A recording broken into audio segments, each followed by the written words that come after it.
Welcome back. आज हम पढ़े क्लास 9 का रिवीजन पार्ट 2। लास्ट टाइम तक पढ़े थे न्यूट्रिएंट्स का, अब देखेंगे इरिगेशन का और क्रॉपिंग पैटर्न देखेंगे। ठीक है, इरिगेशन में क्या है कि आता लिखेंगे एडवांटेज ऑफ इरिगेशन और टाइप्स वगैरह कुछ पूछता है। तो इसमें तो इरिगेशन है क्या, तो क्रॉप को पानी चाहिए होता है। ठीक है, तो बेसिकली हम लोग को पता है कि अल्टीमेट सोर्स बोलते हैं, मेन सोर्स रेन वाटर होता है। ठीक है, वही जाकर के हर जगह जमा हो जाता है, उसका यूज हम लोग इरिगेशन में करते हैं। तो crop needs water and it is supply through canal river reservoir. ठीक है, अब क्रॉप जो हम लोग ग्रो कराए हैं फील्ड में उसको पानी देना है, क्योंकि बिना वाटर के वो चीज नहीं लगेगा, क्योंकि पता है पानी कितना जरूरी है। तो वो कैनाल रिवर रिजर्वायर से मिलता है फील्ड में। हम आगे बताएंगे और क्या क्या चीज से मिलता है, कैसे किसान पानी को अपने फील्ड तक लाते हैं, क्योंकि बहुत सारा जगह क्या होता है बारिश होने के बाद भी, ठीक है ना, वहां पे जमा होगा। अब जरूरी तो नहीं कि बारिश हो और उसे खेत में से पानी रहेगा, ऐसा तो होता नहीं है। तो उसके वजह से भी हम देखेंगे क्या क्या है। तो पहले ये दो टाइप बताया है, सॉइल और क्रॉप बेस्ड इरिगेशन। फिर टाइप पढ़ेंगे उधर drip irrigation, sprinkler irrigation, modern जो है 8 में पढ़ चुके हो, ट्रेडिशनल और मॉडर्न मेथड। ठीक है, मोट वगैरह चेन वाला और मॉडर्न तो पढ़ चुके हो, इसमें बताएंगे भी। अब देखते हैं पहले क्रॉप बेस्ड। क्रॉप बेस्ड का मतलब क्या है कि अलग अलग फसल यानी क्रॉप होगा तो उसका पानी अलग अलग है। जैसे हम बात करते हैं 5 आदमी है तो 5 आदमी का पानी का नीड अलग अलग होगा। कोई ज्यादा वर्कआउट करता है 4 लीटर पिएगा, कोई कुछ करता ही नहीं है 2 ही लीटर पिएगा, बहुत सारा 1.5 लीटर ही पिएगा। अलग अलग है रिक्वायरमेंट वाटर का। तो वैसे ही प्लांट में भी अलग अलग रिक्वायरमेंट है वाटर का। तो डिफरेंट क्रॉप नीड्स मोर और लेस वाटर, मतलब अलग अलग प्लांट को या तो ज्यादा पानी चाहिए या कम चाहिए, वो उसके अकॉर्डिंग है। हम लोग देखेंगे यहाँ पर कुछ एग्जांपल। और कब चाहिए तो ग्रोथ और मैच्योरिटी, मतलब कि क्या है जब वो बड़ा होने लगता है उस समय कितना पानी चाहिए, जब मैच्योरिटी होने लग रहा है तब उस समय कितना पानी चाहिए, वो डिपेंड करता है और वो फार्मर्स को पता होता है अच्छे तरीके से। ठीक है, एग्जाम्पल लेते हैं, पैडी है, राइस है। राइस का हम बताए थे कि 5000 लीटर चाहिए ऑन एन एवरेज अगर देखें तो 1 केजी ग्रो कराने के लिए। तो पैडी में सबसे ज्यादा वाटर लगता है, सुना भी होगा कि जो पानी होगा वो जाना चाहिए खेत में जमा हो, उसी में सो कराया जाता है। ठीक है, तो पैडी को ज्यादा पानी चाहिए। अब हम बात करते हैं रीड ड्राम को कम पानी चाहिए। अब आते हैं सॉइल बेस्ड इरिगेशन।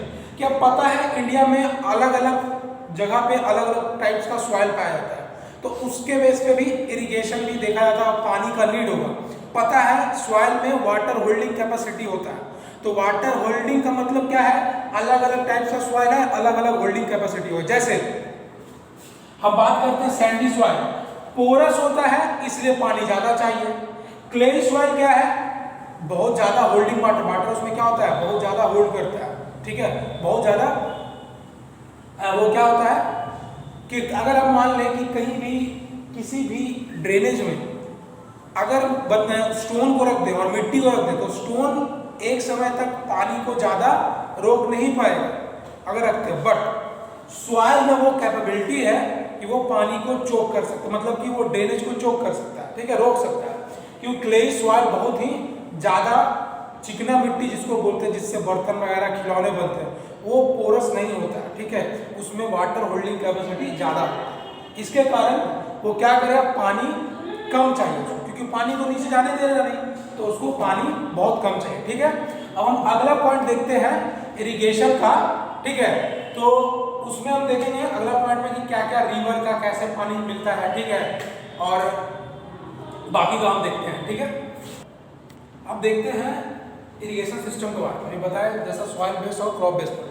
अब देखते हैं क्या कि इरिगेशन सिस्टम में क्या है। ये बहुत ज़्यादा ही इंपॉर्टेंट मैनेजमेंट होता है इरिगेशन का, क्योंकि बिना पानी के सब चीज़ कर लेते हैं बट बिना पानी के क्रॉप देखते हैं अब इरिगेशन सिस्टम के बारे में। पता है कि इरिगेशन सिस्टम पानी कितना ज़रूरी है प्लांट के लिए। ठीक है, हम लोग खाना खाने के बाद पानी पीते हैं, तो वैसे इसमें सारा चीज़ होने के बाद पानी देना पड़ता है, बट पता है कि फील्ड में डायरेक्टली अवेलेबल होगा नहीं पानी।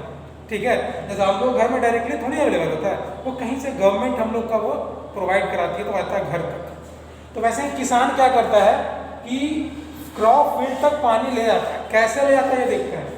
सबसे पहला कैनाल सिस्टम। कैनाल सिस्टम बहुत ईजी है, ये सारा फिगर के थ्रू याद रखना, क्योंकि तुम लोग रियल लाइफ में ये सारा चीज देख चुके हो, इमेजिन नहीं करना है, देख चुके हो। पहला देखते हैं कि जैसे मान लो क्रॉप फील्ड यहाँ पे है और रिवर यहाँ पे है, तो देखो ये दोनों के बीच में किलोमीटर्स में डिस्टेंस होगा, मतलब काफी डिस्टेंस होगा। तो अब बताओ यहाँ से बकेट या मान लो किसी चीज से तो ला नहीं सकता है, ठीक है, क्योंकि किलोमीटर्स में उससे भी ज्यादा रहता है दूर दूर पर। तो वहां से कैनाल बनाया जाता है। कैनाल कैसा रहता है, तो जो रोड है हाईवे वगैरह उसको देखते हो साइड में गड्ढा रहता है और फिर से फील्ड स्टम्प, जो गड्ढा टाइप का बना हुआ रहता है वैसा ही कैनाल बनाया जाता है रिवर से फील्ड के तक, ठीक है।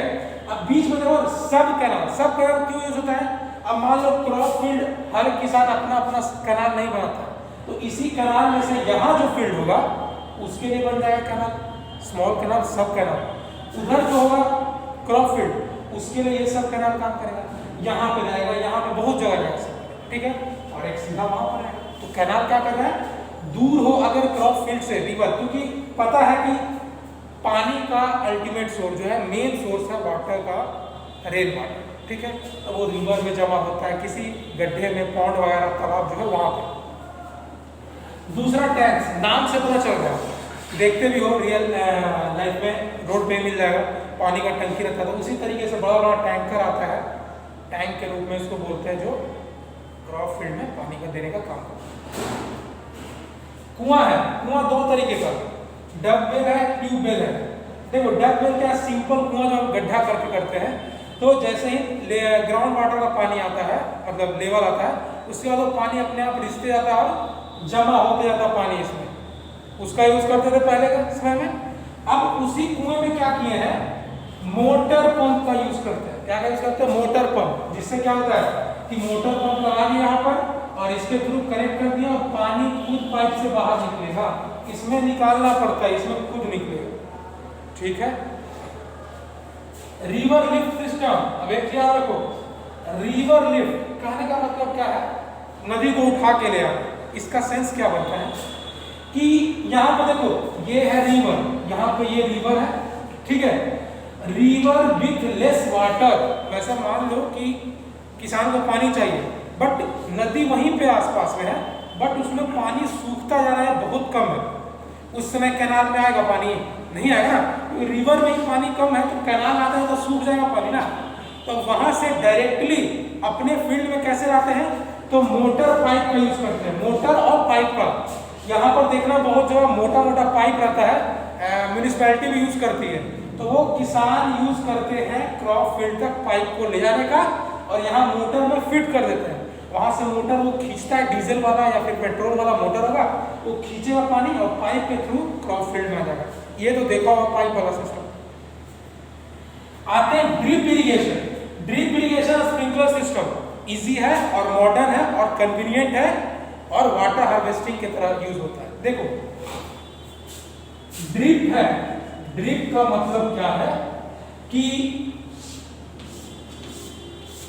इसी तरीके से क्रॉप को ग्रो करा जाता है ना, लाइन में, यहाँ पे है, यहाँ पे क्रॉप, यहाँ पे क्रॉप, देखो क्रॉप है यहाँ सारा, तो उसके पास से पाइप ले जाया जाता है। क्या किया जाता है, उसके बगल से पाइप लेके जाया जाता है और उसके रूट के पास, ठीक है, ड्रॉप ड्रॉप करके पानी को गिराया जाता है, सिर्फ रूट के पास। इससे क्या होगा, वाटर मिल गया किसको, प्लांट को, और कम पानी भी, इसलिए ड्रिप इरिगेशन बोलते हैं। स्प्रिंकलर क्या होता है, नाम है स्प्रिंकलर मतलब छिड़कना, तो ऐसे होता है,